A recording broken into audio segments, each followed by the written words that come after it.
Hi, my name is Ginny, also known as Two-Thirds Lotus, and this clip is part of my series analyzing the Essential Bukowski, edited by Abel DeBrito. Nothing has been edited out, so you're seeing this exactly as it was streamed on Twitch, with all the imperfections and tangents of a live stream. If you want to learn more or catch me live, make sure to check out the description, otherwise enjoy the incredible work of Charles Bukowski. The blackbirds are rough today. Lonely as a dry and used orchard, spread over the earth for use and surrender. Shot down like an ex-pug selling dailies on the corner.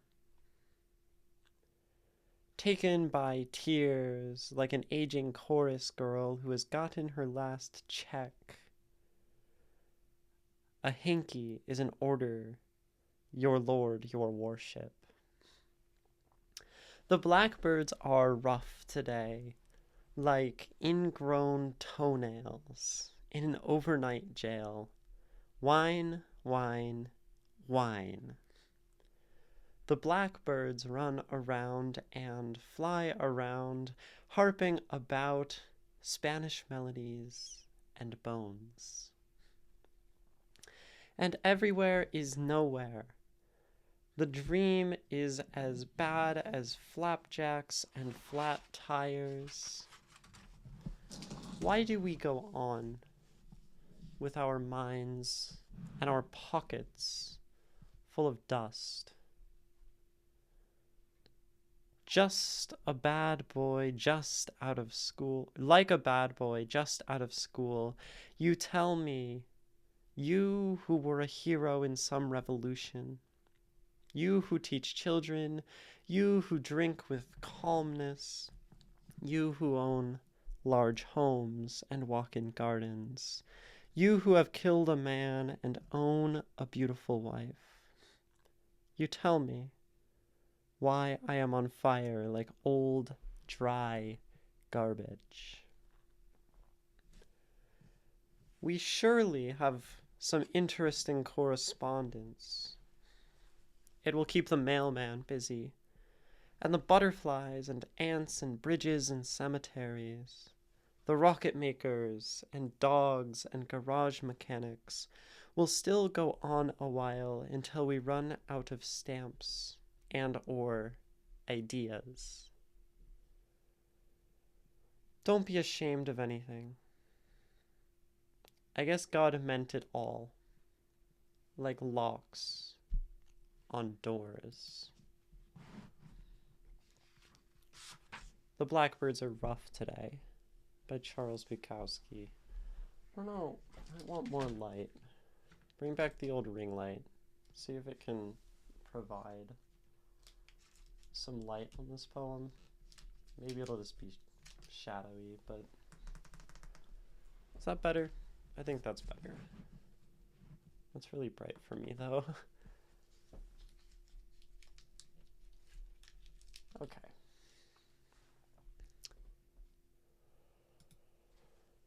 Analysis. Ooh. Quick to the draw stylish fail. You said he does have great opening lines. He does. The poetry site I looked it up on has AI analysis. Oh, this is AI analysis. Interesting. This poem by Bukowski is a cynical and pessimistic exploration of the human condition. The speaker expresses a sense of alienation and loneliness, comparing himself to an ex-pug selling daisies on the corner and an aging chorus girl. The blackbirds in the title symbolize the harsh realities of life that torment the speaker. That's brief. I think it's really interesting. AI trained on human stuff that would recognize and say,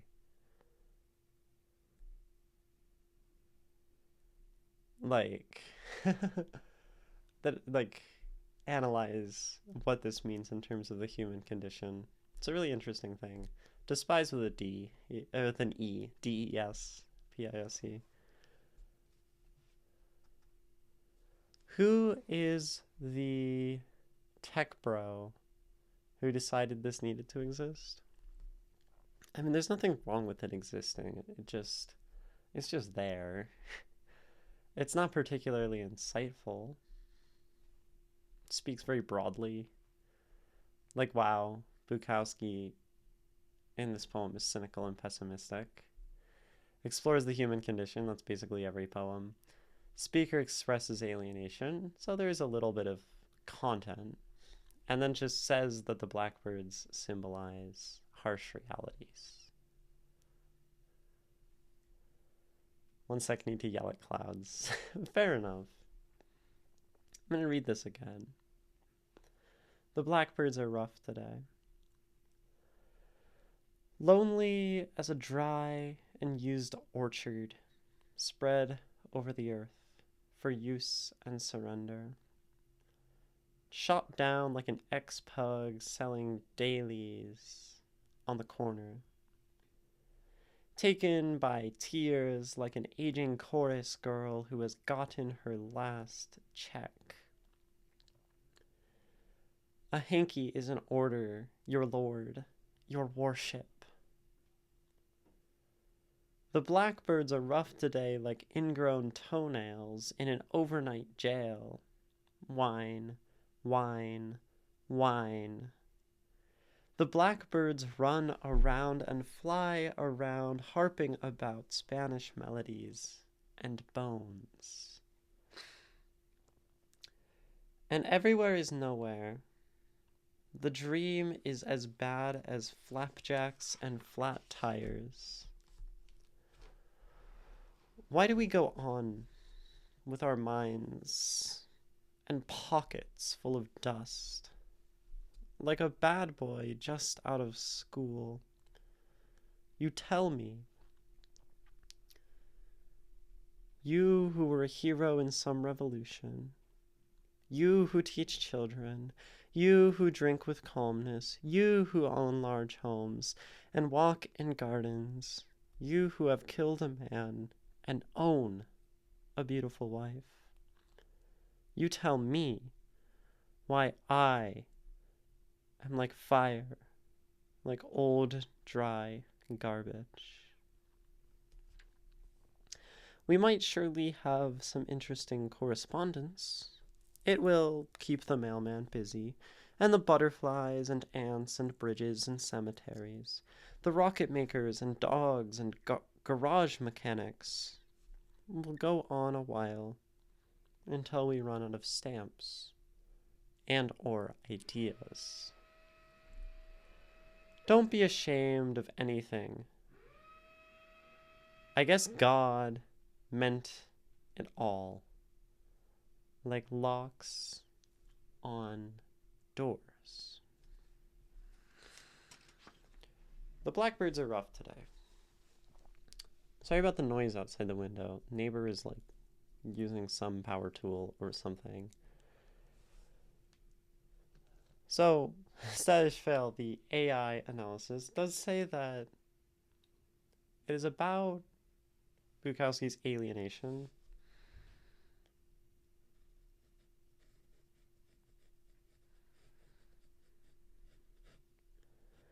And I don't think that's wrong.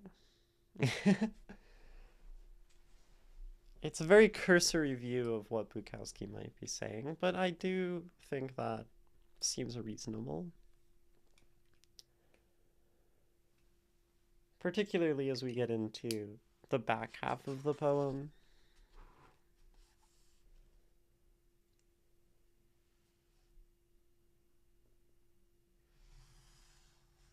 Sort of like we might have correspondence, we'll run out of it, that this dream is bad. The sort of non-relation to this other character. But there's more to it than that, probably. First, I want to talk about sound. Since I started looking really deeply at sound in poems lately, I have not actually read a Bukowski poem since then. So, It'll be interesting to look at how Bukowski uses sound, since we've been looking at how sound is used in a lot of Poets of Twitch poems. So, lonely is a dry and used orchard spread over the earth for use and surrender.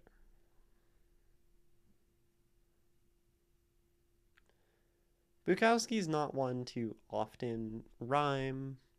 He'll occasionally alliterate, definitely uses repetition. So it can be a little more sparse to look at the sort of sonic, poetic tools that he uses. But we can also talk about his line breaks, which he always seems to be good at. Shot down like an ex-pug selling dailies on the corner. Taken by tears. Like an aging chorus girl who has gotten her last check. So he does have a little bit of alliteration here. And I am going to underline that because throughout the poem there is some of this happening.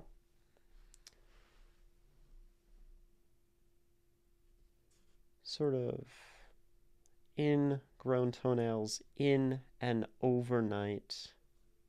Oh, overnight. Own. Jail. We have wine, wine, wine. Flapjacks and flat tires.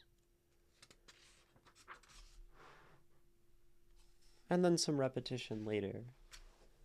You who teach children, you, etc.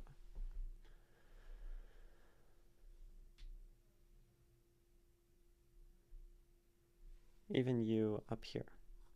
Bukowski repeats a lot. I would say it's a sort of hallmark of his poetry. And though we might surely have some interesting correspondence, it will keep the mailman busy, and the butterflies and ants and bridges and cemeteries. There's some like rhyme there. The rocket makers and dogs and garage mechanics will still go on a while till we run out of stamps and or ideas. Don't be ashamed of anything. I guess God meant it all, like locks on doors. We have run around, fly around, harping about.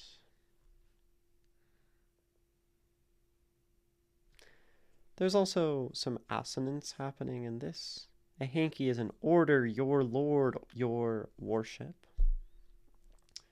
So he is doing some sound things, but I do want to talk about his line breaks and figure out quite what he is doing, because it's something I've seen in a lot of his poems, that the way he breaks line is very, very good, and maybe I'd like to try to figure out why.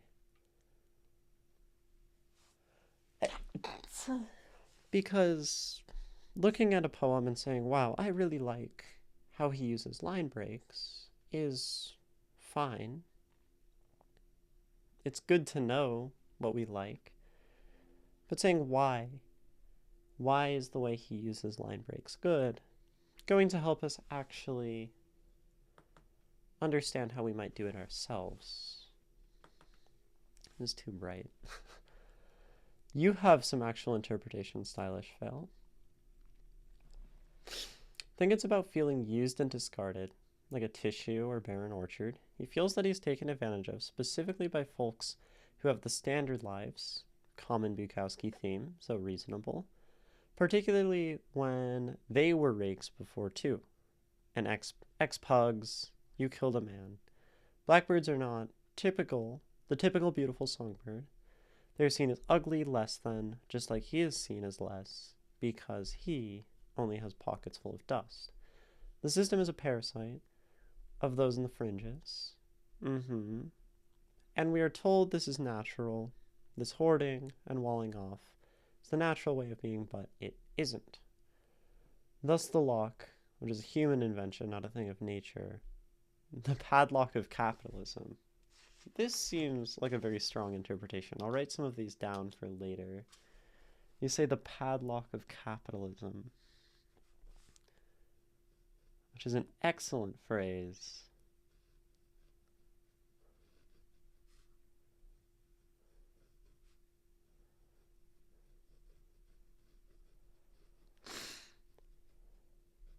And then you have killed a man, so you said they are in some way like him.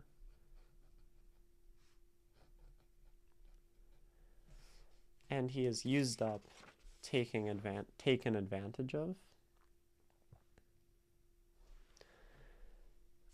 In terms of the used dry orchard, so used up, taken advantage.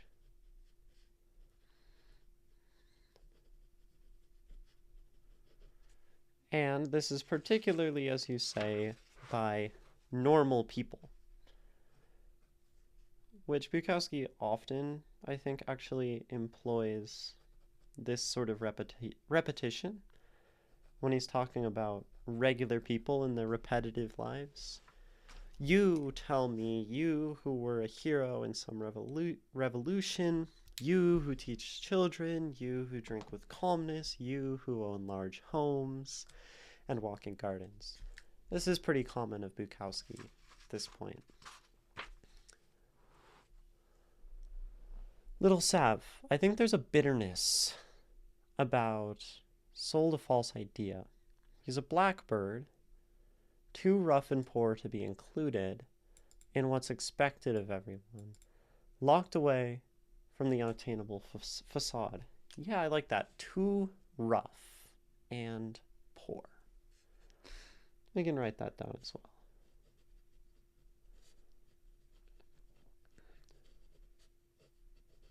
Y'all are doing this for me. It's great. Hello, friends and neighbors. I'm at work but lurking. Keep my eyes on all the excellent words. Keep it up. Well, thank you for lurking. Glad to have you around. Also, aging chorus girl. She is no longer of use as she grows old. Yeah, no longer of use, and it's entirely out of her control as her voice changes and breaks. So, no longer useful. And this is maybe not in her control.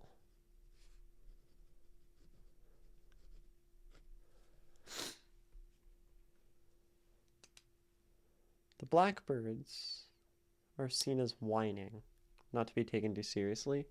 Whine, whine, whine. The blackbirds run around and fly around, harping about Spanish melodies and bones. Harping and whining. Excellent details.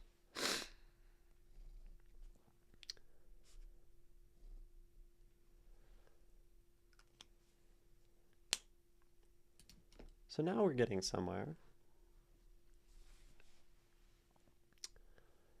What is an ex-pug? I presume this means like ex-military, but I've never actually getting pictures of pugs.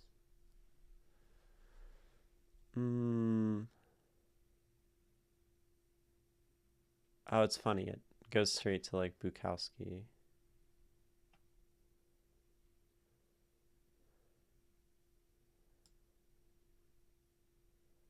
Oh, a boxer, like a pugilist or whatever. A boxer, okay. Pugilist.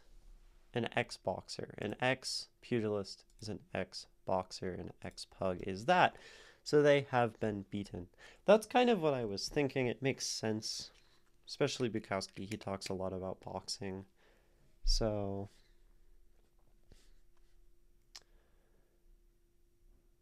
they have quite literally been beaten. That makes sense.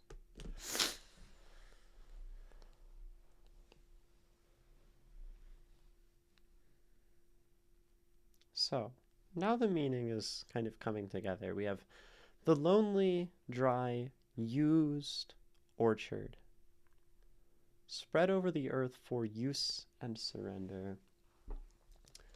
This line as well, spread over the earth. We look at all the ways these different people are used in the beginning of the poem, and it's often that with like a lot of people in your life can be very spread thin, and used by many, many people. It's not maybe just one person using here. It is consistent. It is like a societal use or a global use. For use and surrender. And then surrender sort of thematically leads into the next part with our ex-pug. Shot down like an ex-pug selling dailies on the corner. Surrendering from the fight. No longer boxing. No longer fighting. And Bukowski talks about this in a variety of his poems. Surrender. And Bukowski usually talks about fighting in a fairly good way. If we go back, opening, trying to find the poem. It's in one of the ones for his wife, I think.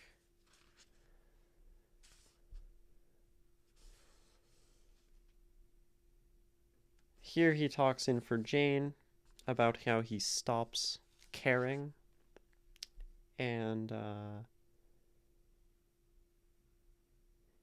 one of his poems,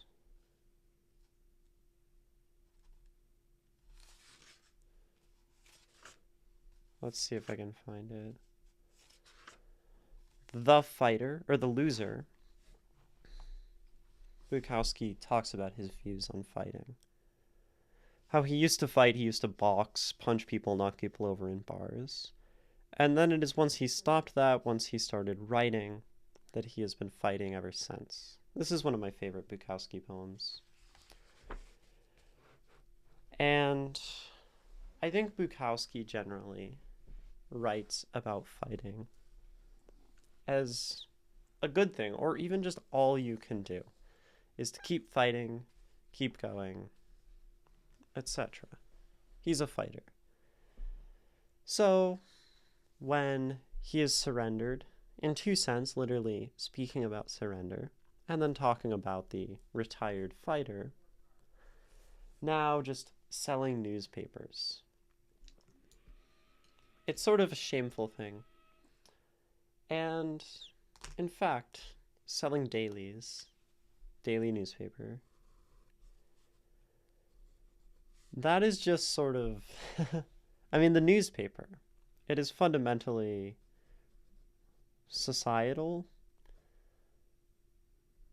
It just recounts the regular, boring, mundane existence that is society. So we go from a fighter to someone who is just getting in line and perpetuating the system that he's now part of. We see in True Story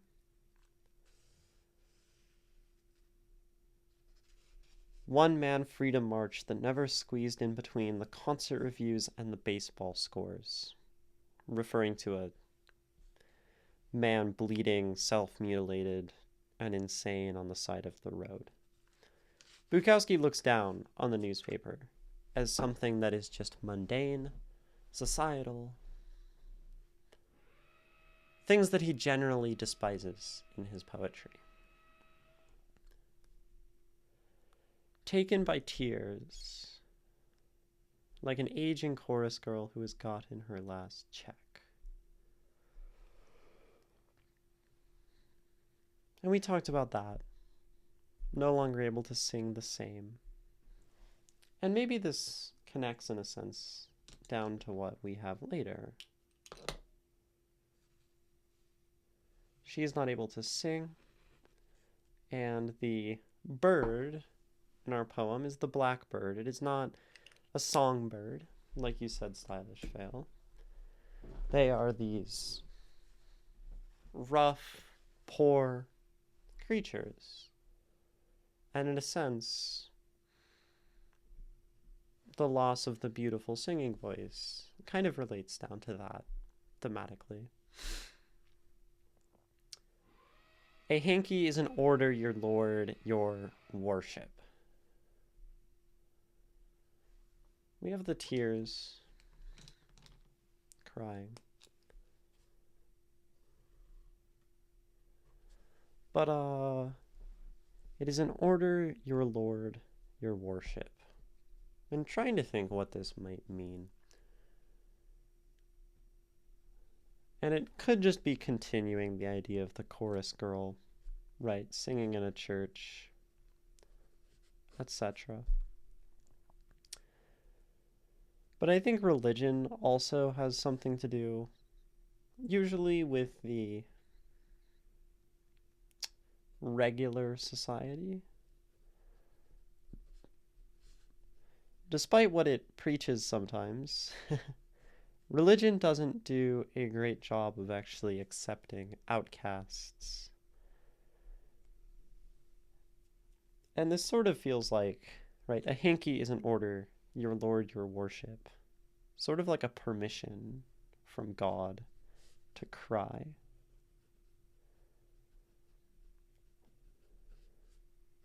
To suffer. Maybe. Maybe it's nothing, but it could be that. The blackbirds are rough today, like ingrown toenails in an overnight jail. Wait, is a chorus girl something religious on a dancer? Yeah. Chorus girl would be, like a singer in a choir.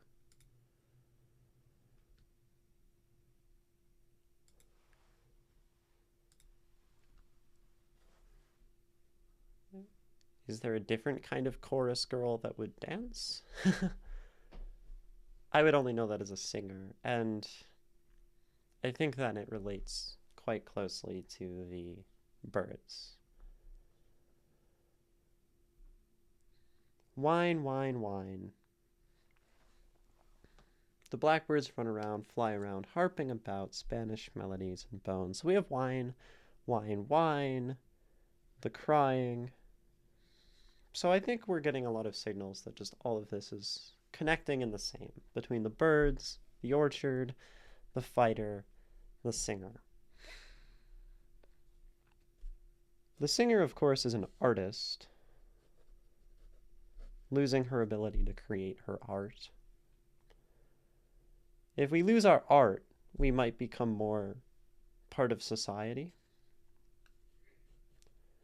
Society, as Bukowski tends to see it, and maybe here as well.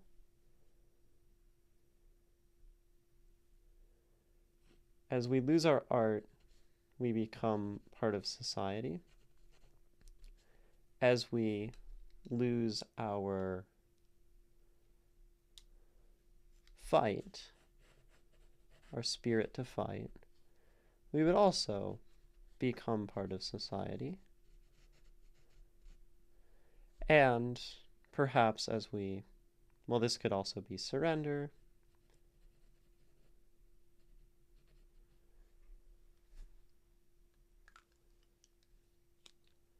So maybe that's what we're looking at. And the lordship is only asked to provide a hanky, nothing more. After he has essentially used up... there we go. A hanky is an order, your lord, your worship. God has used her up. I like that interpretation, stylish Phil. So, God used her up. Her voice strained, singing, creating worship, and now she is left, maybe voiceless. You think little Sav's idea of being bitter about being sold a false idea comes back too. Yeah. In terms of this line here, I should write that down. Sold a false idea. And this will also continue to come back later. Particularly, I think he says, and everywhere is nowhere, The dream is as bad as flapjacks and flat tires. He's an American poet talking about American society. I wouldn't be surprised if in some capacity this dream, there you go, stylish fell, would be the American dream.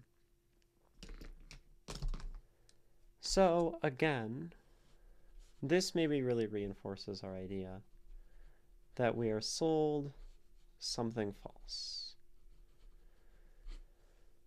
The American dream is like a lie.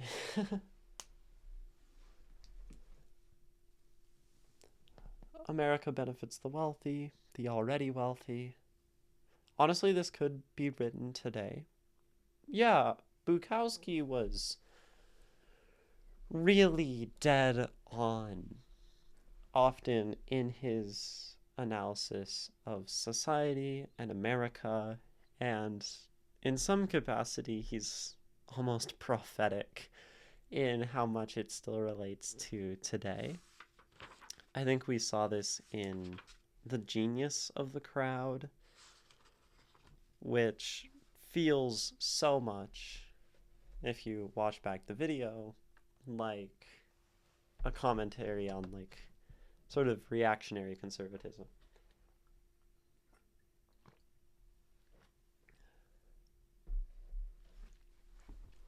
Bukowski's great. Everywhere is nowhere. Probably just speaks to the bland nature of society. Feels kinda shit that the drunk misanthrope turned out to be right. Yeah, I mean, he writes harshly, and he was a drunk, and he was sort of an asshole, but I think generally Bukowski, it seems, well, he wasn't great to his wife. He was a pretty bad guy. Yeah. But it is probably from that perspective of like actually being at the bottom that you realize how things really look.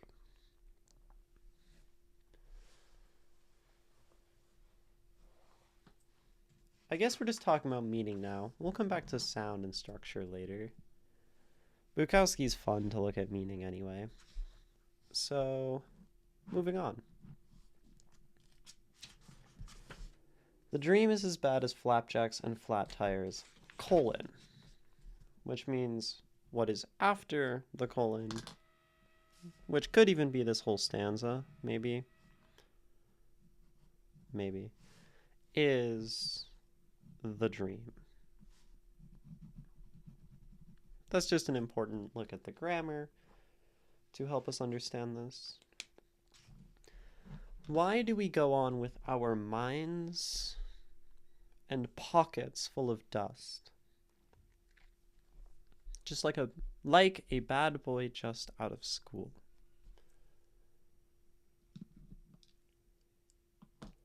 We go on.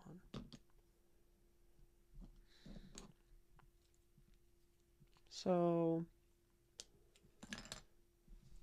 our minds and pockets full of dust, certainly can just be poverty. And within the context of the dream, right, we ask, why, how are we going on still poor, still abused by this system, with nothing? Now he also asks, why do we go on with our minds full of dust? And maybe this speaks to the surrender itself. Those who have surrendered, those who have given up against the dream, surrendered to the dream. Once you have surrendered to the dream, you've stopped using your mind, and if you are poor, if you were poor, you will remain as such, because that is the nature of the dream. Why do we go on like this? Bukowski asks. And then he says, you tell me. Turns it back to the societal person. Mindful of dust, you are mentally ground down. That as well. Yeah. And I think mentally ground down in this poem would be surrendering in the same way the people on the first page did, but ground down. Like the orchard, right? The dry orchard. It's a pretty clear signal of connection there. Like a bad boy just out of school. Naive, perhaps. Don't actually know how the world works. You tell me, you were a hero in some revolution. You who teach children, you who drink with calmness, you who own large homes and walk in gardens. You who have killed a man and own a beautiful wife. You tell me why I am on fire like old dry garbage. So I think what Bukowski's saying is, what Bukowski is saying is, you, in all of these things, have absolutely surrendered or were never even fighting.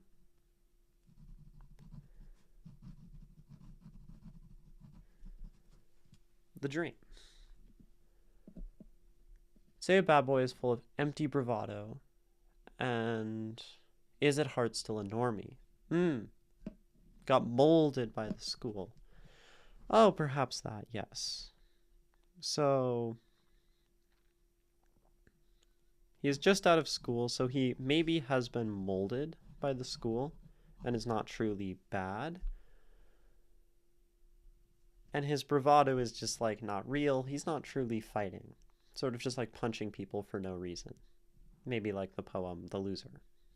He would be the loser. And that is this person as well. Maybe was a hero, but in a similarly empty way. Some revolution, right? It's not actually that important. It didn't change anything. You who teach children continue this cycle of the school that we have earlier. You who drink with calmness don't truly feel maybe the rage and the energy that Bukowski loves about alcohol. You who own large homes, so just rich, walk in gardens. But you who have killed a man, done something evil, and own a beautiful wife. It sort of annoys me at this point, given reading, 30 poems out of this, that people would ever call Bukowski, like, ideologically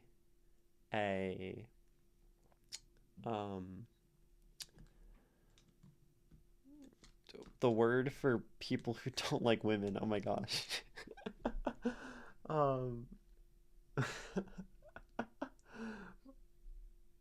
What's the word? Misogynist.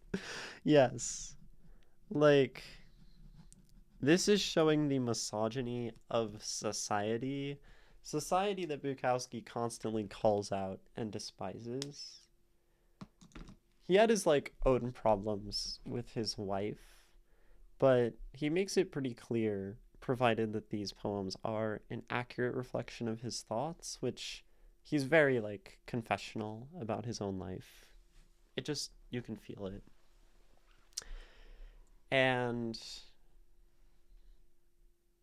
he constantly calls out the misogyny of society and men in suburban houses who beat their wives and men who own people. And then people say Bukowski's the misogynist, but he was a bad person. He treated lots of people badly, but I don't think he fundamentally hated women or mistreated women, from an ideological level, I guess. You tell me why I am on fire like old, dry garbage. So, really just by asking this question,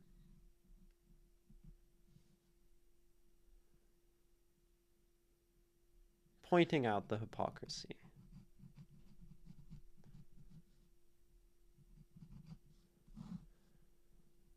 Hypocrisy. You whose mind is empty and dry,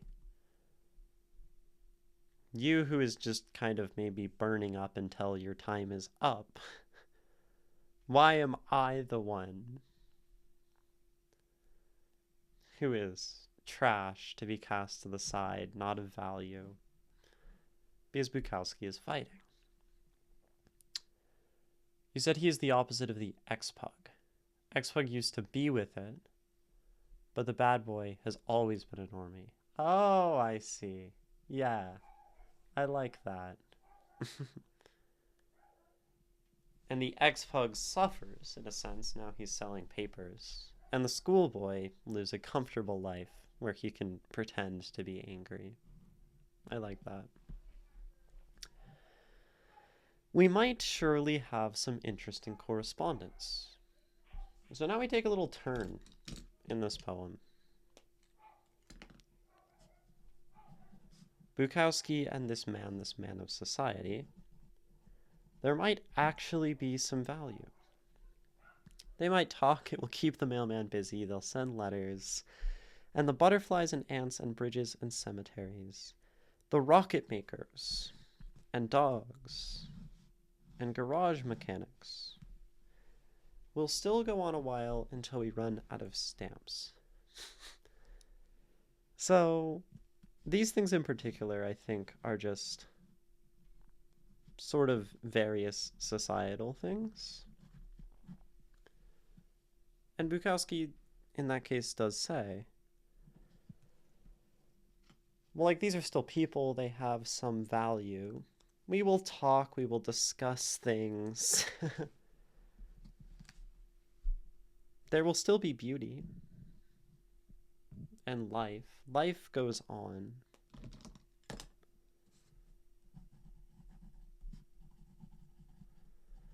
But none of these people are permanent. They'll just run out of ideas. Eventually it will cease. Because these people run out of interest. I think that stands as how people will just talk and talk, blind to what is going on the other side. And they will do it until society fails. Ah, that's interesting. So we just talk and talk, keep the mailman busy.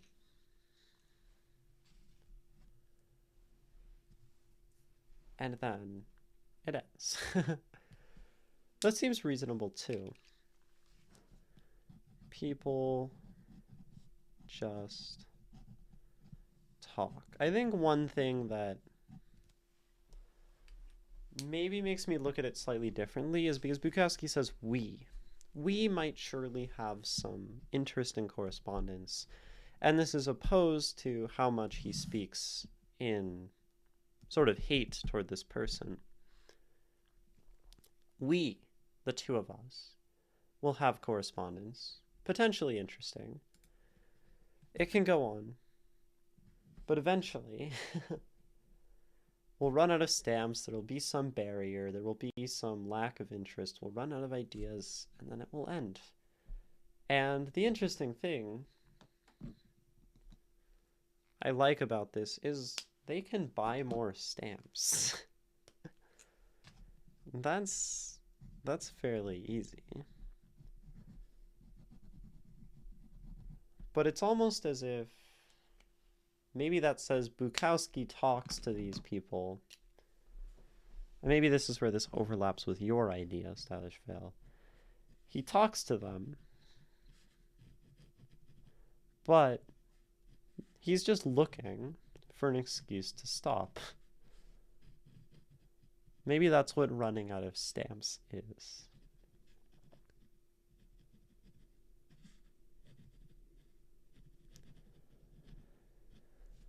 Because it's not like running out of stamps really stops people from sending letters. You buy them for a couple bucks. You can send a bunch of letters. Less than a couple bucks then. Get a whole bunch of stamps and then you're good for a while. But that is not what's happening here. I assumed it was food stamps for some reason. I think it is I think it's specifically postage stamps, and generally it might be. There's some, so we can come to that, but we have the mailman and the stamps and correspondence. And I would say generally, these are in the same stanza. These things are all pointing to the same idea of writing to each other. So generally I'm going to assume, right, the thing within that stanza, like that thematic section, is going to be directly related to that theme. But let's say they run out of stamps. Food stamps. You sort of talk, you sort of engage with society. Maybe it is Bukowski, or the subject, the poor person, running out of these stamps. But there's actually a kind of fun interpretation there as a double meaning. Maybe he will engage with these people until he is reminded that he is poor and they are wealthy, and they do not share their wealth, and he is just going to starve, and then of course he has no interest in talking to them. I thought it was a double meaning, like the wine, wine, wine line. Like, they are doing a basic job. They are doing the basic jobs, and they keep going until they starve. Yeah, okay. Wait, that's kind of good. We just keep going until we starve or, like, die. And maybe even the ideas as opposed to the food stamps. Ideas, new things, this is sort of life. And so we either run out of ideas, we run out of life, we run out of new things and time, or we run out of food and die. I think that's a fun double meaning. That maybe adds to the poem in our own little way. I like it. And food stamps work with that as like the little crumbs that you are given. Yeah. Like the hanky to the chorus girl. Oh, great connection. That little pittance given in exchange for a more systematic destruction. Let's say poverty. This will keep you alive. This will keep you, as in the handkerchief, from, crying, maybe. But either way, you are crying and you are hungry. That's really good. I like that. I like that. Don't be ashamed of anything. I guess God meant it all, like locks on doors. When did food stamps start? This is so random. I mean, like, I'm just thinking that stamps, I feel like when people talk about stamps these days, I hear it more in terms of food stamps because people no longer really send postage with stamps, which is kind of funny how these things change. When did food stamps start? Oh, they started during the Second World War. So these could have been like freshly on the mind of someone like 20 years later. I think this is directed at the normies, the last stanza. Don't be ashamed of anything. I guess God meant it all. Like locks on doors. So he's telling, perhaps, the normies. To the normies. Don't be ashamed. Don't be ashamed of this system you are maybe part of, complicit in, the reasons that you might be shameful for it. I guess God meant it all. And maybe this ties back to, like, America.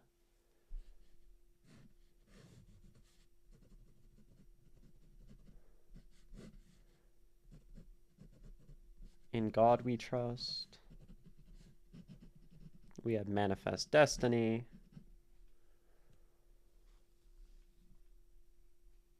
One nation under God.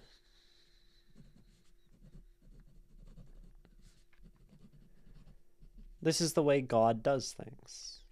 God is America. In a sense here.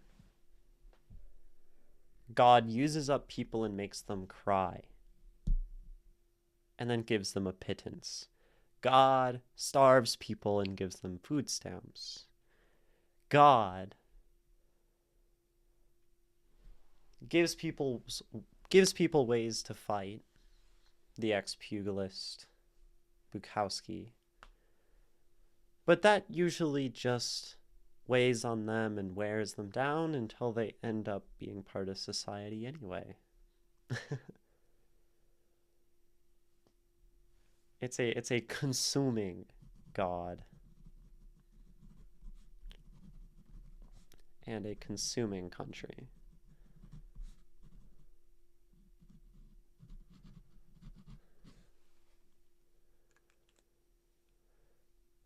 And we ask the Lord for a hanky, a little something after being used up. Yeah. And I think really it speaks to how much of a mockery it is.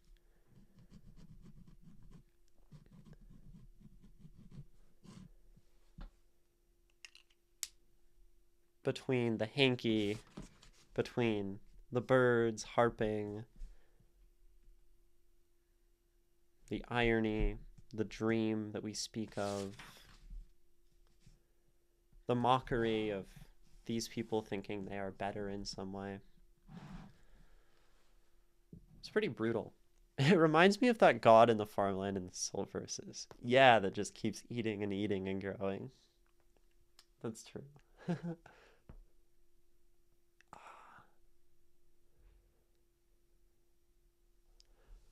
The gods are so cool in that.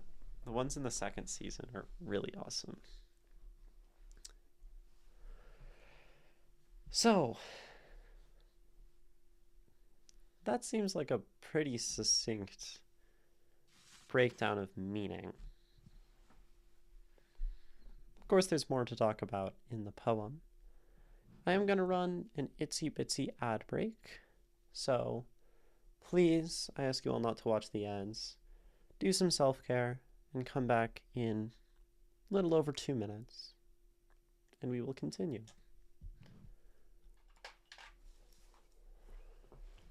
Random thought. Welcome back also. I'm Ginny, the poet of Twitch. But it's like really hard to breathe. This is my random thought. I have a deviated septum and I can't breathe through my nose really. And it's been like getting worse lately. So if I like am breathing a lot through my mouth on the mic, I do apologize. It's not something I can really help. Like literally I have to breathe through my mouth to breathe.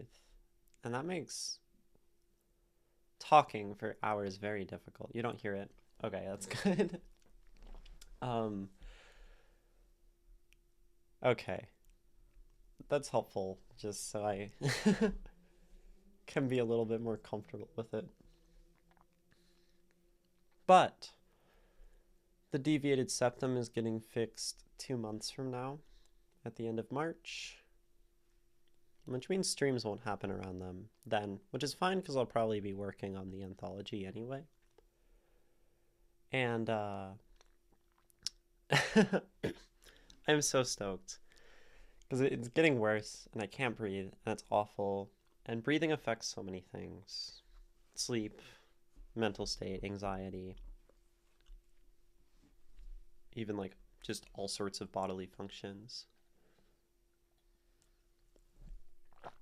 Hello, Olmonano 12. Hello, welcome. I'm Ginny, the poet of Twitch. We're reading a poem by Bukowski, Charles Bukowski, and I'm going to read it again here as we dive back into the analysis, but that's what we do here. We talk about poetry. So here is The Blackbirds Are Rough Today, and then we'll get back into talking about it. Lonely as a dry and used orchard, spread over the earth for use and surrender. Shot down like an ex-pug selling dailies on the corner. Taken by tears like an aging chorus girl who has gotten her last check. A hanky is an order, your lord, your worship. The blackbirds are rough today, like ingrown toenails in an overnight jail. Wine, wine, wine. The blackbirds run around and fly around, harping about Spanish melodies and bones. And everywhere is nowhere.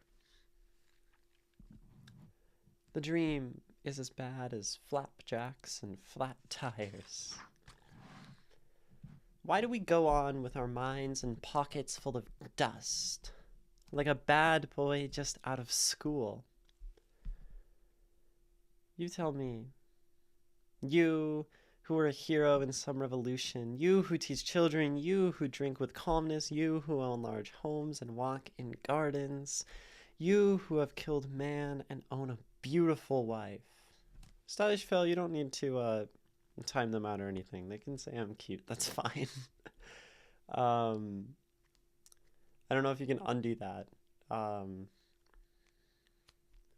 Only time people out if I tell you. Thank you. I appreciate it. I'm going to finish this poem, though. We might surely have some interesting correspondence. It will keep the mailman busy. And the butterflies and ants and bridges and cemeteries, the rocket makers, and dogs and garage mechanics will still go on a while until we run out of stamps and or ideas. Don't be ashamed of anything. I guess God meant it all, like locks on doors. Anyway, Olmonano 13, thank you. I appreciate it. I do try. This was The Blackbirds Are Rough Today. And you are welcome here. It is fine to call me cute. Stylish Fail is new to being a moderator. If people are like, Stylish Fail straight up, like, I don't know, objectifying whatever, like, yes, absolutely, but definitely not on that. Bit too trigger happy. The timeout and the banhammer is a lot of power. It is definitely a powerful tool, but don't be using your power like the people with large homes and whatever and God. We're not gods, even though we can type /ban. I have a point. I tend to have a point. Okay.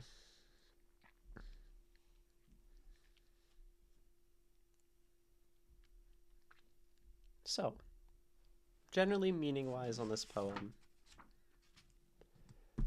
I want to talk first about what like locks on doors is saying, because we sort of almost got to the end of the poem before the ad break, and then we will maybe talk about sound after that. So, what do locks symbolize? Just generally in life. We have lots of different symbols that locks represent. You got any stylish fail or anyone else in chat? Or Olmo Nano, if you weren't scared off.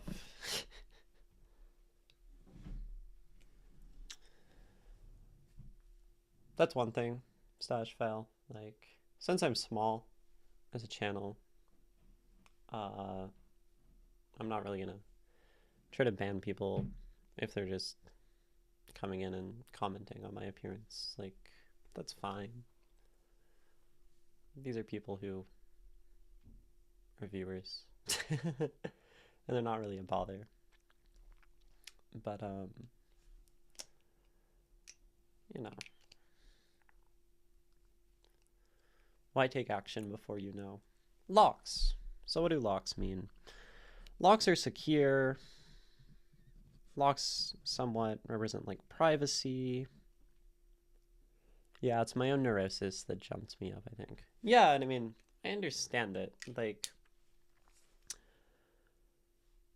being a girl on the internet is hard because people will just comment on your appearance. I'm not really bothered by it as much as some other people. If people really like get super forward and obsessive about it, like you remember way back at the start, early in streaming when it was DigiViking, who was like giving money and commenting every time on how pretty I was, and I'm like, let's not do that. I like how my two all-time like problem chatters were Viking Official and DigiViking. But anyway, we have locks. Secure, private, you keep people out. The key is held by a select few, or by like one person. What else do locks mean? Locks can represent love. I don't think that's what they're saying here. Walling off. Open by a few. Possession. Secrets, yeah. Secrets. Possession. Also safety. Love. Putting a lock on a chain link fence or whatever. Never did that. I didn't really... Only dated like one person in high school. Implies a key. True. That's interesting. That's a question. What's the key?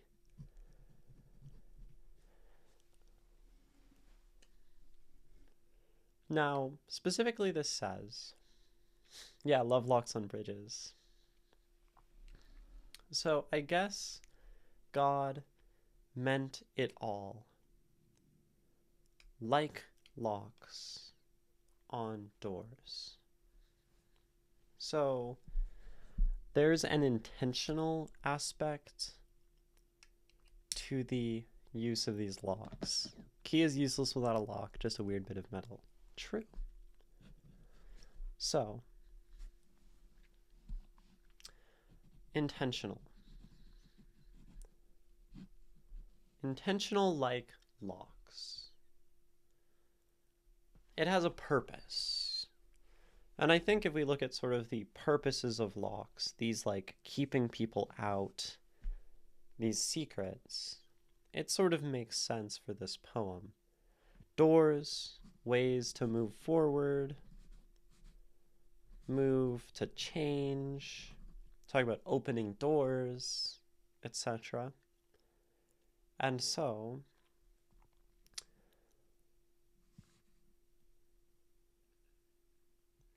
like locks on doors, God meant it all. Trying to keep us out of things, or trying to keep someone out of something, trying to keep secrets, trying to keep people out, possess something. And God as America, as the American dream. I think this does really just speak to wealth.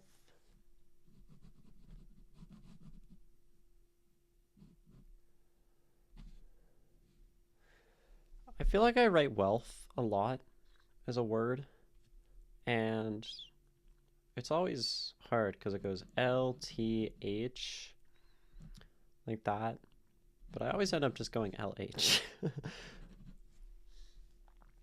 I'm like, where do I put the T?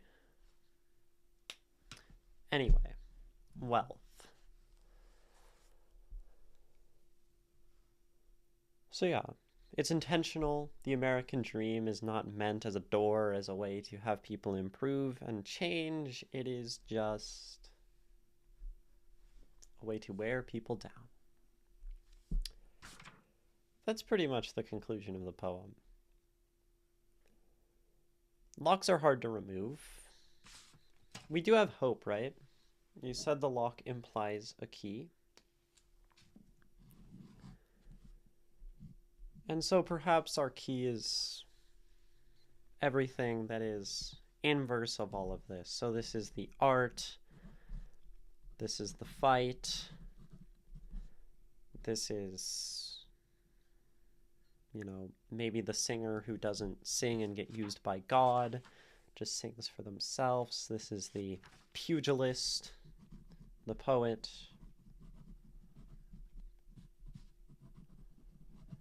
The real revolutionary.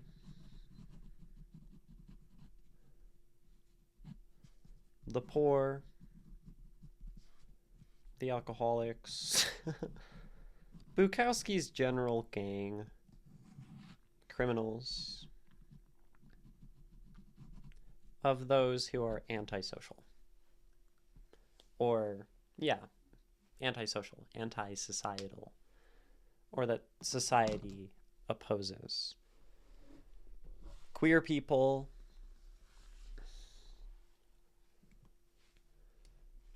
Queer people fall in this. Someone in my YouTube comments told me on a Bukowski video that they couldn't take my analysis seriously with the, quote, retarded flags on the wall behind me. And then I was like slandering and tarnishing the good name of Charles Bukowski by reading his work and doing analysis as a queer person. But Bukowski has a great quote about that, actually, about queer people. He says, basically, I think we should all just relax. What is the Bukowski queer quote? Queer quote.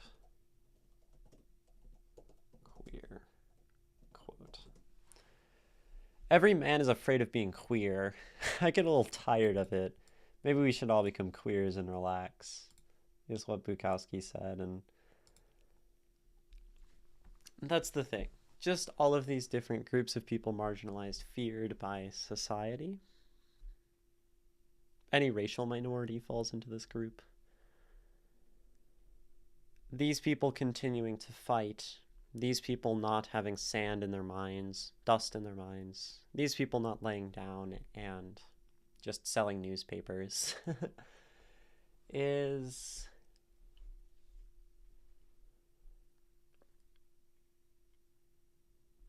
I think Bukowski's solution.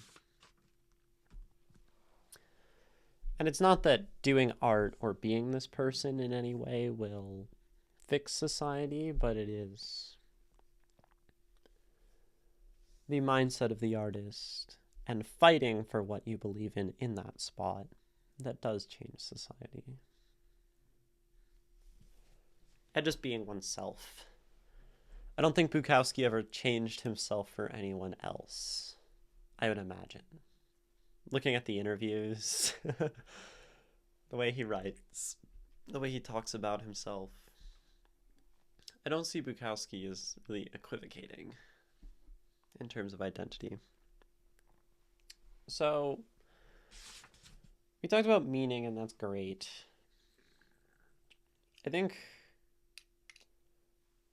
But I'm tired of meaning. So I think, so we have meaning, sound, and structure. I write this like every day as our poetic trinity. And I think generally,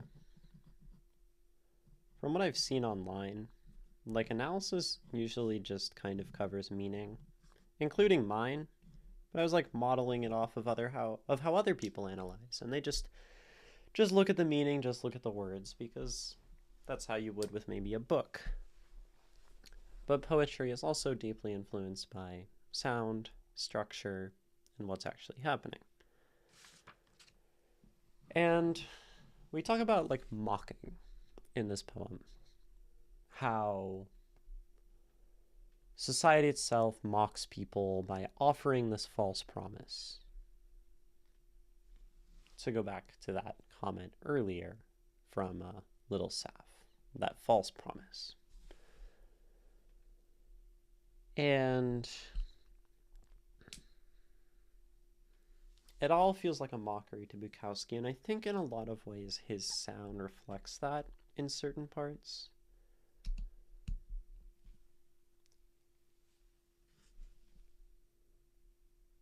This line, you know, he could say handkerchief instead of hanky,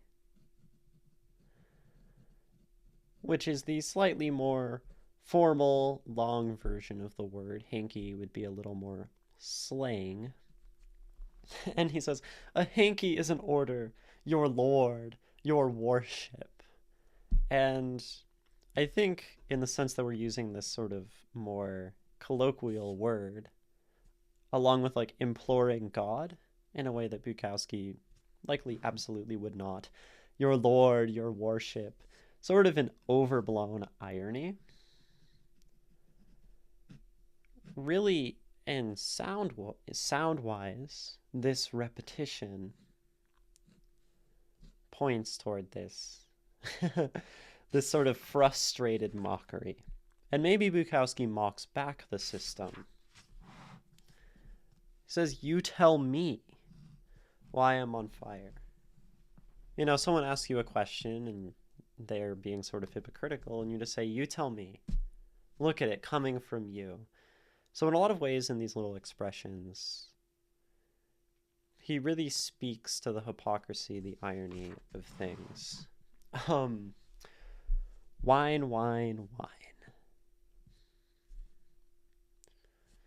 This could very well be written wine, wine, wine, as all whining the verb, but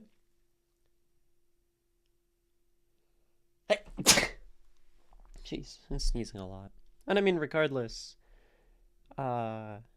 using a word like wine to describe this is, again, these are very casual words. Very slangy, very colloquial, right? Ex-pug. None of this sounds formal. I mean, the blackbirds are rough today, like ingrown toenails. And of course, like, maybe these words being sort of slightly more colloquial, silly, is somewhat meaning, but it also comes from sound.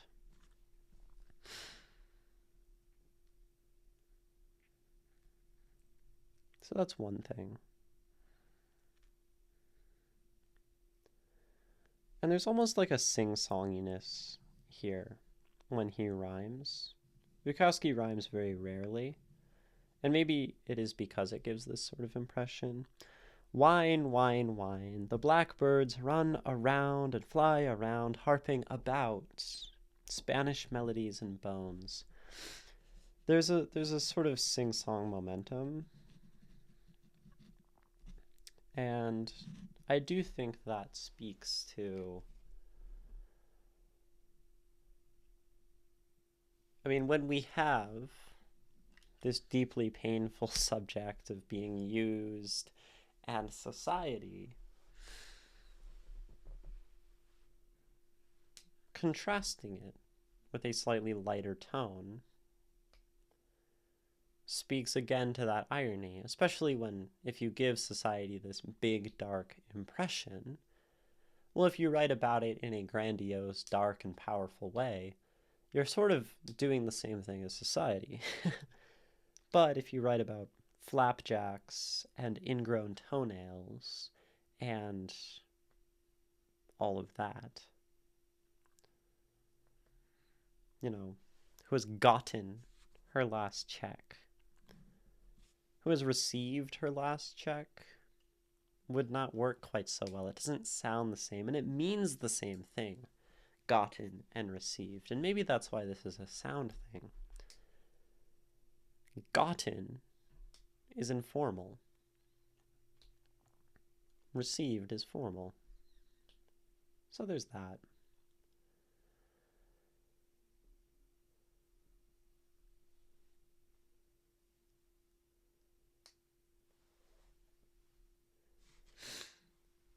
The sound also maybe speaks to another thing. Lonely as a dry and used orchard, spread over the earth for use and surrender. There is some alliteration happening, like S, S, S, S, S. Lonely as a dry and used orchard, spread over the earth for use and surrender. Shot down like an ex-pug selling dailies on the corner. Taken by tears like... Very pointed, but all of this has a lot of motion. There is motion in the opening of this poem. And everywhere is nowhere. The dream is as bad as flapjacks and flat tires. But then we turn the page, and it gets to this sort of constant repetition. You tell me, you who were a hero in some revolution, you who teach children, you who drink with calmness, you who own large homes and walk in gardens, you who have killed a man and own a beautiful wife, you tell me why I'm on fire like old dry garbage. We might surely have some interesting correspondence. And this is much more interesting correspondence. This is much wordier, maybe this whole section than the opening. These are simpler, more slangy words. And maybe this is just as the poem is going on sound-wise, we go from having a little more lightness, a little more motion, a little more fight.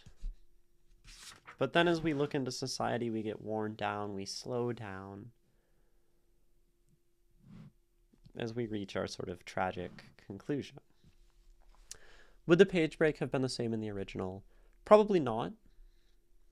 But I mean, if it was, maybe it was. I'm not sure. I don't know which collection this came out of. The page break is very clever. This is a great structural choice, and even if it was made by Abel de Brito, the editor, instead of Bukowski, this is kind of brilliant. Why do we go on at the top of the page?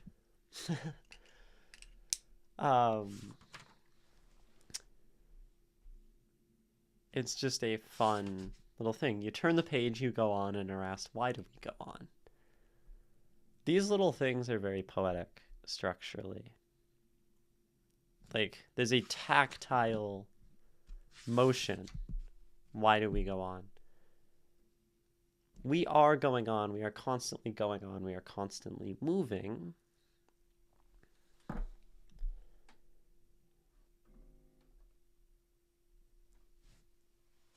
And the page break even speaks to that fact.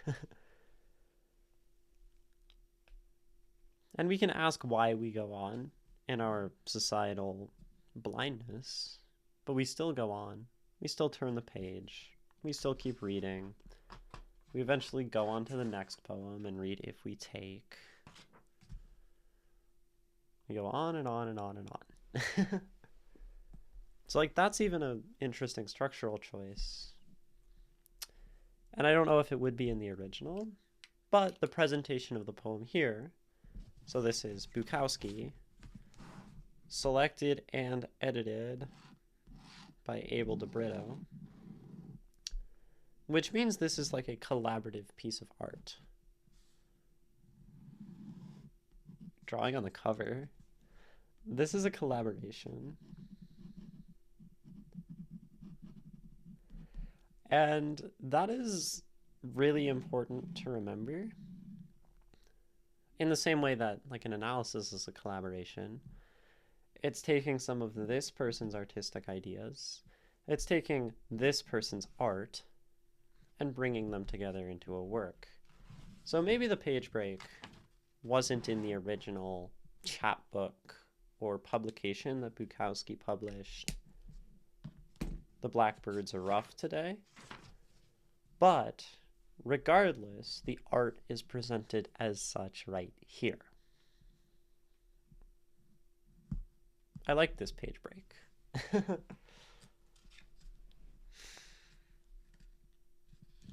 Now, line breaks. Line breaks are really cool. I know this, even though I don't know how they work. Because line breaks do a lot. They are fundamentally a structural choice. Where do I hit the enter key? Where do I pick up my pen and go to the next line? However, I think they interact with the other three, or the other two parts of our trinity very well. They impact sound because they sort of show pacing. It's not always even intentional, but when we see a line break, oftentimes it gets read as a sort of comma, or even like a semicolon. Sometimes we read it as a period. This is a signal. We pause. It's natural. It's how the English language works. This would be different in other languages. And it affects meaning. Since it affects sort of sentence structure, and it can show like the end of a thought, they also can indicate, in some capacity, the meaning of what's going on. And that's exactly the same with like a page break as well. It makes line breaks kind of hard to analyze, maybe, or at least I've been analyzing a lot of poems. There are 100 on YouTube. And I can usually tell when I like or dislike a line break. And it's always really hard for me to say why. Why do I like or dislike a line break?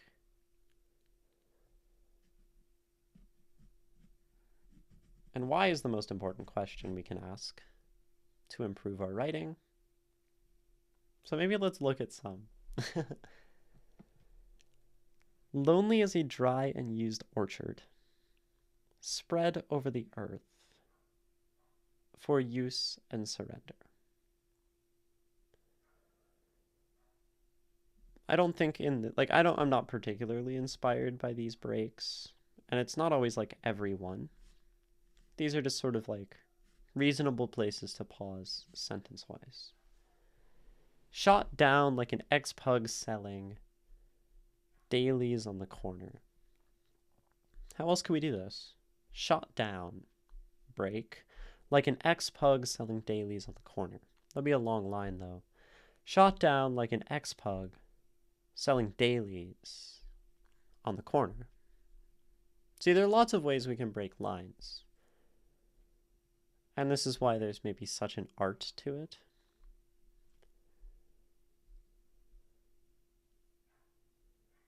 But we say shot down like an ex-pug selling, which means in a sense this is all one thought. And this sort of signals something maybe subconsciously. Here. We have shot down, we have selling in the same line. They're more connected than if we moved selling to the next line.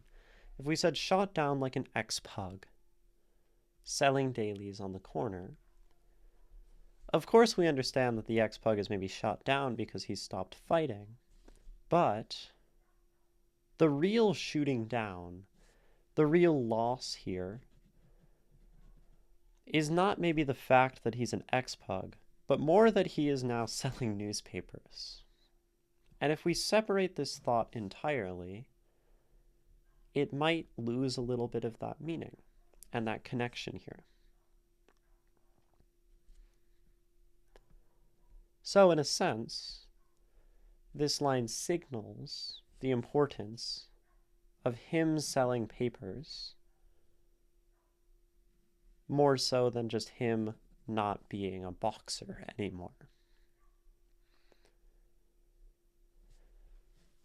Taken by tears like an aging chorus girl who has gotten her last check. Taken by tears like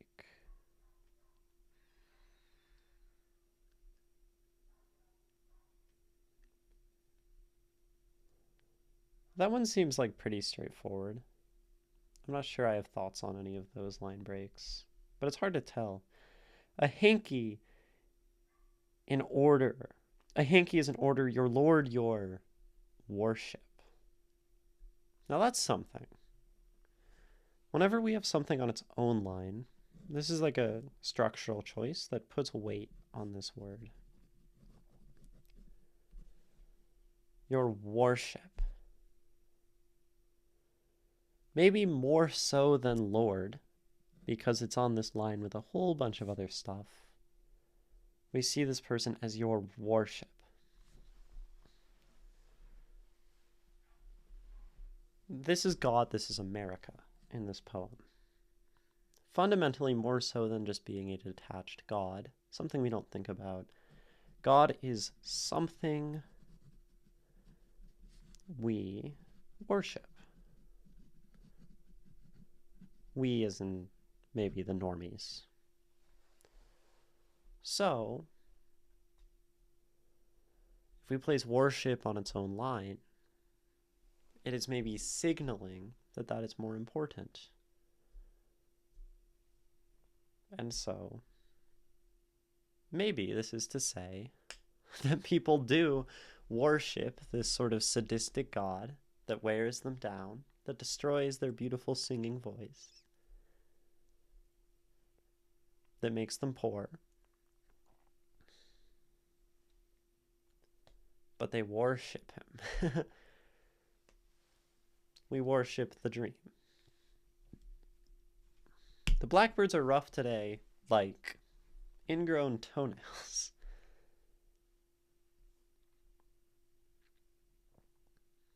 So this, sound-wise, maybe this is more sound than meaning, adds an extra like comma.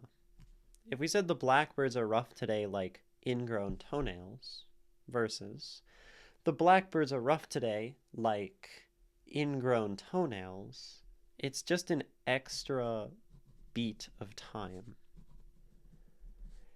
And I think it adds just a touch of suspense. A touch of like, oh, like what? And then you say something quite surprising. Ingrown toenails is maybe one of the last things you would expect to hear in a poem. So if you're going to say something surprising, one way to maybe add anticipation would just be to add an extra beat before it to have your reader wait and want to come see what's next. I think an important part of the line break as a tool is how it plays with anticipation. Anticipation. We read a line pretty quickly horizontally, but then it takes a moment to come back and start here. This is all not reading. Very inefficient. Maybe we should read in spirals. Should be a script that does that. Then you're never backtracking. Anyway, so whenever we have this, if we stop an idea here and we don't finish it until we get to the end or until we get to the next line, it's like, oh, I want to keep going. It's like a mini cliffhanger. This is almost what novelists do, let's say. We'll have chapter 1. We'll have chapter 1. And like a bunch of stuff will happen. And then at the end of it, there will be some surprising reveal. We'll end chapter 1 with a surprising reveal. And then, but we don't have all the information. It's still a little bit of a mystery. So then the reader says at the end of chapter 1, oh, well, I guess I have to go to chapter 2 to unravel this little mystery. It's tension and release. It's conflict and resolution. We don't like sitting with tension. There are a lot of great pieces of music that do this, where they build tension, and you get more and more uncomfortable, hoping that there's a musical resolution. And then if they do, after, let's say, like 10 minutes of music, it's very satisfying. And if they don't resolve, we can be left unsatisfied in either like an artistic way that's intentional, or it can just kind of suck. It's a dangerous thing to play with because we like the resolution. But we can use it sort of psychologically to push our reader forward. My headcanon is he spent a night in a drunk tank while he had an ingrown toenail. I mean, yeah.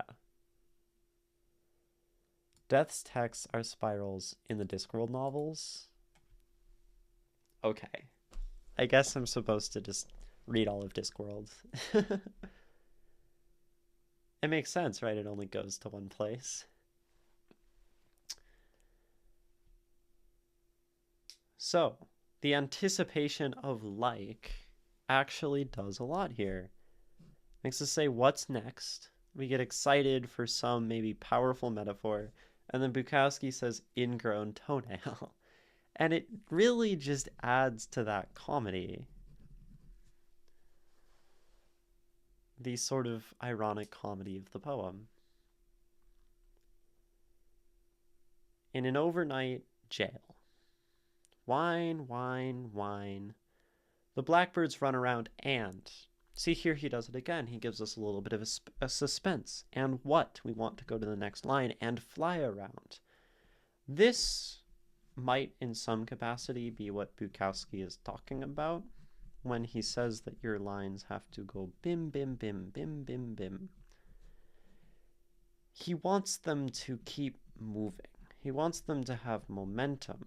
That's what he says good writing is. Bim, bim, bim, bim, bim, bim, bim, bim, bim. It has a rhythm and a motion.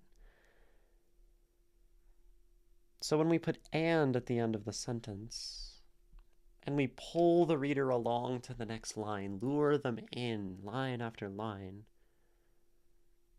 until they're at the end of the poem and they don't even know what happened, then that's sort of success. Wine, wine, wine. The blackbirds run around and fly around, harping about Spanish melodies and bones.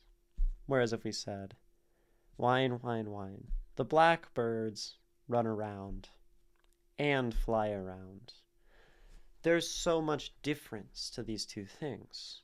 It states the blackbirds run around and fly around in a very separated, still stagnant manner. But just moving the and to the previous line gives us motion. The blackbirds run around and fly around, harping about. We have tension, and we have to go to the next line to get release. But if we're satisfied with the blackbirds run around and fly around, harping about Spanish melodies and bones, it really breaks the rhythm. And to that point, this line really only functions sonically when you keep talking, harping about Spanish melodies and bones. The point is that they are like harping these melodies and bones, or harping about them. And if you stop and pause at harping about, which I accidentally did in one of my readings of this, it feels weird. It breaks the flow of the poem. But if we lead into it with more of this momentum that keeps us going, it's more likely that our reader will sonically sort of make this connection.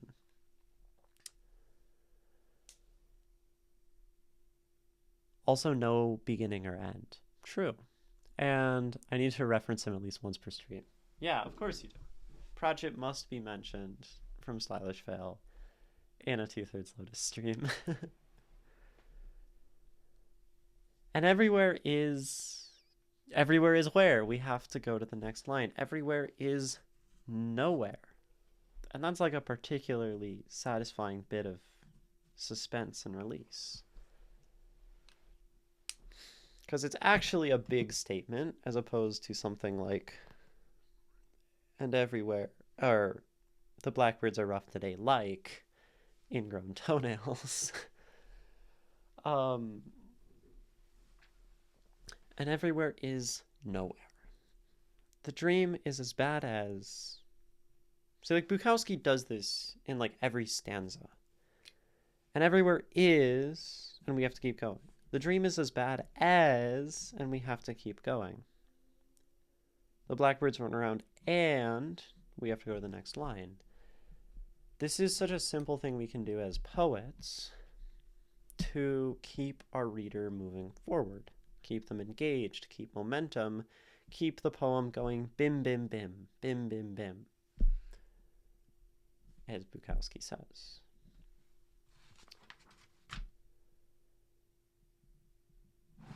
Interestingly, as we go to the next section, the next page, the next stanza, you who teach children, you who drink with calmness, you who own large homes, line break, and walk in gardens. You who own large homes and walk in gardens would have that same motion of before, but Bukowski does not do it here. Sometimes analysis is what people are not doing. He didn't put and here. So now this is very much slow, almost repetitive, plodding. You who teach children, you who drink with calmness, you who own large homes and walk in gardens, you who have killed a man and own a beautiful wife. By saying own a, suspense, big landing on beautiful wife as something awful that these people do.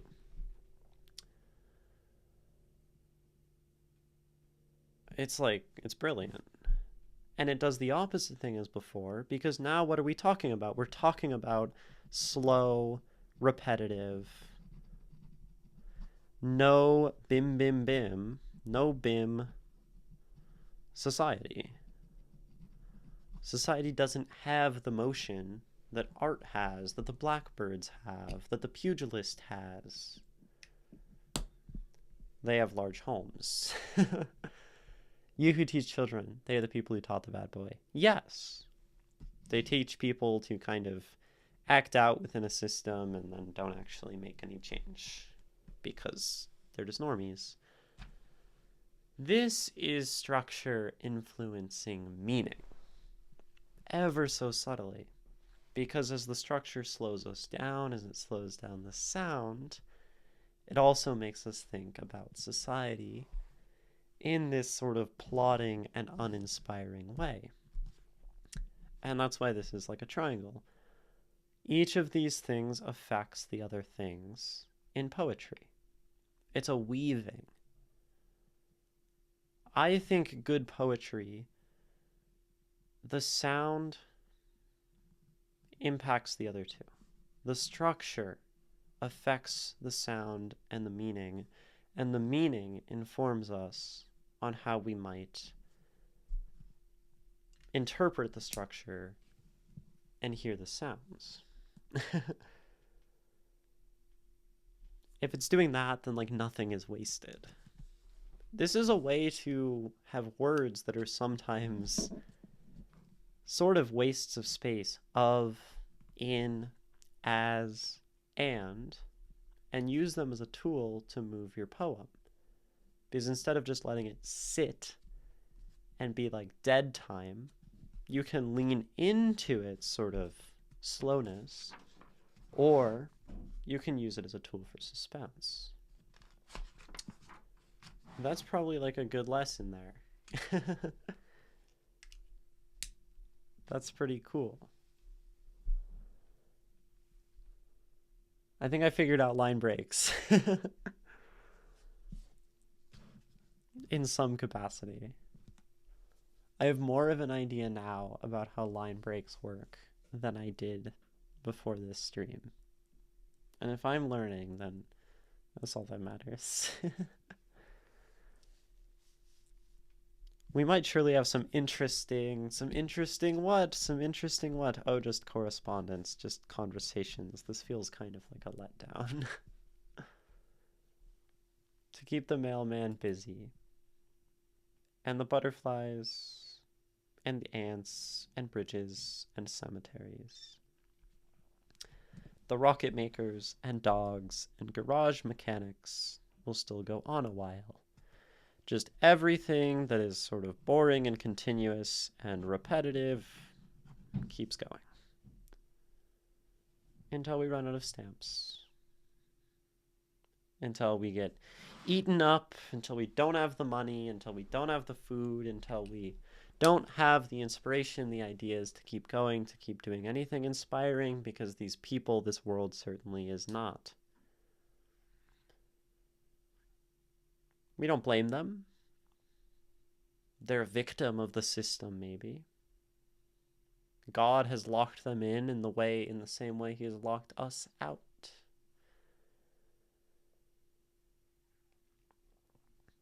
So there's probably some implied lesson here as well, maybe, that we should find the people with whom we can have interesting correspondence, who we're not going to run out of ideas. We're going to find the money for stamps. And they're going to fulfill us. The Bukowskis, the ex-pugilists, the queers, the revolutionaries, the minorities, the poor.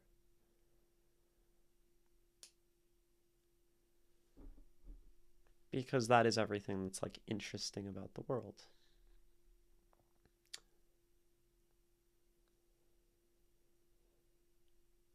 Poem.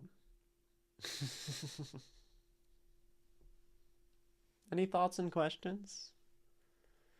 Anyone in chat? Pretty happy with that one. It's a good poem. They tend to be. I like the message of this poem. Yeah, and I mean, the messages of Bukowski's poems are very, very similar with our like minority, outcast type people against big society. But he always does it in a slightly different way, which kind of makes analyzing him really easy, because you sort of know what he's going to say, and it's just how is he saying it this time. Charlie says, "You have nothing to lose but your chains." Yeah. You like his vitriol? Absolutely. The vitriol is needed in a world like this, probably. So I'm going to read it again. Sneak in before this ad break and finish the analysis. The blackbirds are rough today. Lonely as a dry and used orchard spread over the earth for use and surrender. Shot down like an ex-pug selling dailies on the corner. taken by tears like an aging chorus girl who has gotten her last check. A hanky is an order, your lord, your warship. The blackbirds are rough today, like ingrown toenails in an overnight jail. Wine, wine, wine. The blackbirds run around and fly around, harping about Spanish melodies and bones. And everywhere is nowhere. The dream is as bad as flapjacks and flat tires. Why do we go on with our minds and pockets full of dust, like a bad boy just out of school? You tell me, you who were a hero in some revolution, you who teach children, you who drink with calmness, you who own large homes and walk in gardens, you who have killed a man and own a beautiful wife. You tell me why I am on fire like old, dry garbage. We might surely have some interesting correspondence. It will keep the mailman busy. And the butterflies, and ants, and bridges, and cemeteries. The rocket makers, and dogs, and garage mechanics will still go on a while. Until we run out of stamps and or ideas. Don't be ashamed of anything. I guess God meant it all. Like locks on doors. The blackbirds are rough today. By Charles Bukowski. He cooks. He really cooks.